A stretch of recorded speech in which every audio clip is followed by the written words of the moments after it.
Hi everybody, the first question in your exam paper is going to be a 4-mark question. You're also going to have another 4-mark question after you've done your first analyze and your first comment question. So in your exam there'll be 2 of these types of questions, these 4 markers. And they can come in 3 different forms. Your bog standard explain or state and explain, that's very common, that is the norm for these 4-mark questions. It could be define, list or state for 2 marks, and then after it another define, list or state question for 2 marks. It could be done like that. It could be distinguish between 2 things, 2 economic terms worth 4 marks. Alright, so just bear in mind the variety that can come up. Looking at past paper questions will give you an idea of the different wording of these kinds of questions, but essentially it's only going to be these 3 types. If it's a define, list or state question, very simple. Learn your definitions word perfect. If it's a list, then just literally list 2 things. If it's state, then state 2 things. Same thing as a list, basically. If it's a distinguish between, essentially 2 solid definitions which show that you understand the difference between 2 key economic terms, will get you the 4 marks. So for example, in the past there was a question distinguish between the national debt and the budget deficit. And you just have to essentially define both key terms and say what the key differences are, and you've got your 4 marks.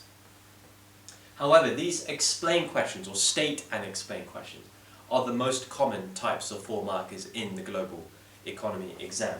And how do you answer these? Well, it's important you know how they're going to be marked. So to earn 4 marks, which you all should be aiming to do on these questions, you need to make 4 distinct points. Think of it as a shopping list. In the mark scheme there'll be a huge variety of points that you can make.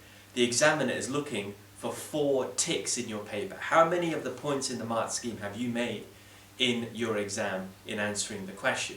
If you make at least 4, then you've got your 4 marks. If you make 2 or 3, you'll only get 2 or 3. So you need to make sure you're making 4 distinct points. If you're not sure that the 4 you made are necessarily going to be in the mark scheme, then write an extra one.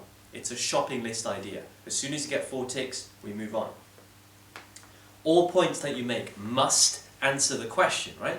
They can't be random. They can't be veering away from what the question is asking. They've got to focus on what that question is asking. So make sure you stay to what the question is all about.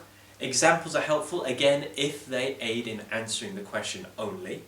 Right? So if it gives extra detail to help answering the question, then use examples. Definitions definitely will score. So often these questions will have key terms in them. If there is 1 key term, define it. If there are 2 key terms, define both. If there are 3 key terms, define all 3. Define, define, define, they will carry marks if you define properly using an OCR approved source.